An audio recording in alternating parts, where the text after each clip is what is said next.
It is 11:04 fuck. It is now 11:05 p.m. and I had a thought on my mind. I had a fucking memory. I had a epiphany of something, and it's that Spider-Man Homecoming is an effulgent grand scheme superhero kino and is the peak standard for what movies should try to be. Seriously. And I ain't fucking taking it back.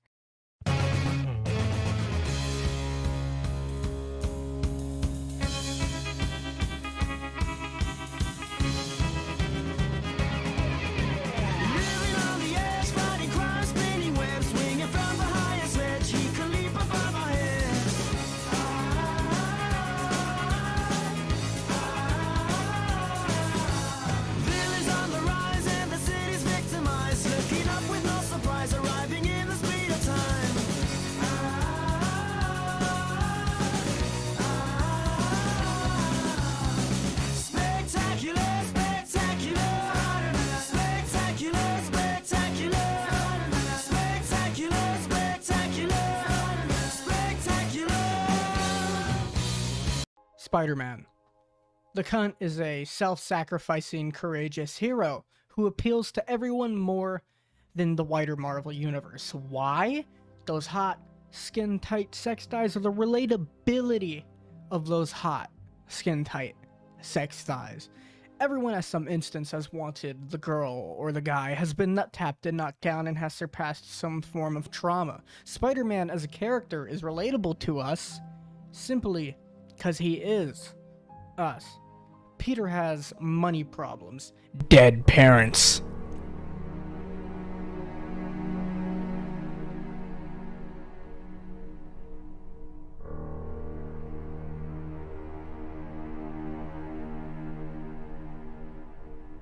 a bully, and hormones. Yeah, of course it's me. Stop! Tell me something only you would know. Only I would know. Remember we went to Germany? You pay-per-viewed a video in your room? They didn't list the titles, but I could tell by the price it was an adult film at the front desk, and you didn't know how I knew? Okay, fine, it's you, stop! And when this everyday person gains these abilities to have homicidal sperm, it's just really nice to see. And we see it a lot. There's movies, cartoons, underwear, all centered around this guy. But MCU Spider-Man? Oh, this fucking toilet paper-lipped awkward fella is special. It's 2016, and it's Spider-Man's first time appearing in live action with the Avengers. Hey everyone. Fast forward a philosophical year, and Spider-Man has his own solo movie in the MCU. In this film, the responsibility aspect of Spider-Man truly is present. Vulture, who is an alien weapon distributor, is up to his no-good alien weapon distribution. Surely, no one will stop him. I also really enjoy the opening, where we get this line. Business is good. From this angry man mouth-fucked by the Commonwealth, and then the classic Spider-Man theme plays through the fanfare, signifying that Spider-Man is gonna stop him. The whole thing makes me squeal. Then we get Iron Cuck Boy the First. Says the crowd. Let's divulge into that. Tony gives Spider-Man a suit.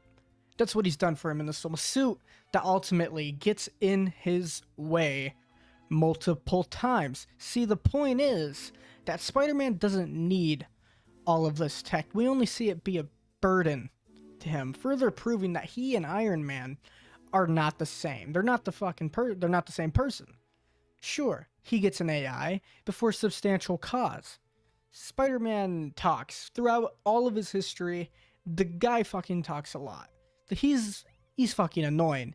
And we get to see Spider-Man's self-monologues through Karen, whose purpose is to be there so Peter can have dialogue in scenes where he's alone, blessing us with spiritual accuracy. Weird, you know? Hey, I'm Spider-Man.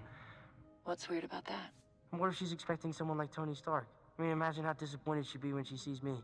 Well, if I were her, I wouldn't be disappointed at all. Spider-Man feels this responsibility to stop these alien weapons from coming out. And he doesn't feel this so he can become an ass Avenger. The end of the movie proves that. All Peter wants is the girl and the cool job, but by the end, we see him throw all that away because he needs to continue to be a friendly neighborhood Spider-Man. Peter looks down at his peers enjoying their life, and Peter can't go down there and swim with his crush. That tomfoolery bullshit isn't allowed. He needs to save the day because he's Spider-Man. Peter almost rips himself in half to save the people on the ferry. He almost rips himself in half because of his mistakes. He almost kills his best friend and peers because he didn't know what he was getting into.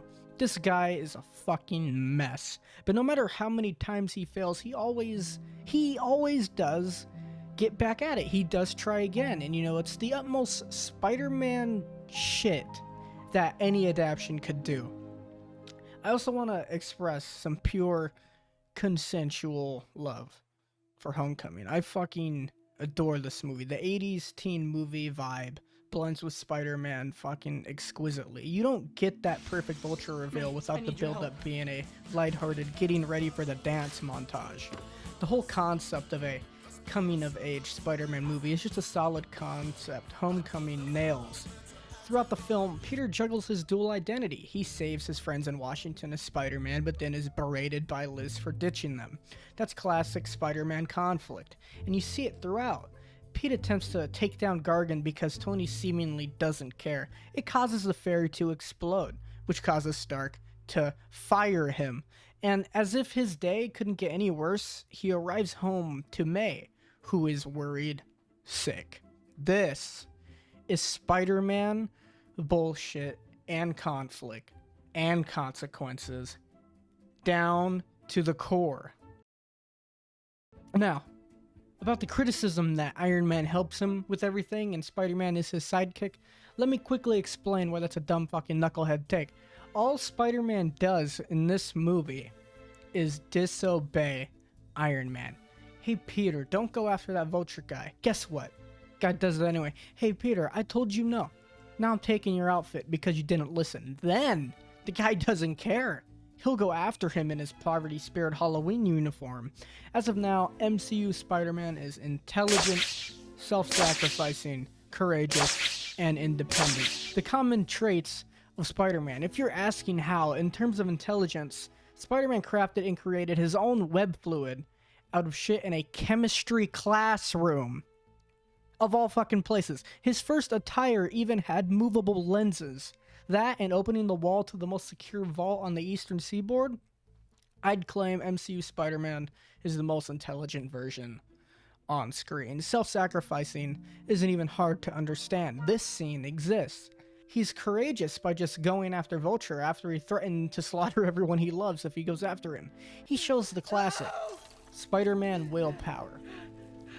Peter Parker, this 15-year-old kid, is afraid. He shouts for help as a building entraps him. He believes he's going to die. He believes that he won't be able to build more Legos with Ned or eat dinner with Aunt May again. Fearful for his life, all he has left to do is panic. Iron Man is not there to save him. Aunt May is not there to comfort him. For what seems like the first time, Peter is alone. The Stark suit is not Spider-Man. Peter is. And when he sees his mask and gains the will to save his life, he realizes that. And it is not Peter Parker who lifts the rubble. It is Spider-Man.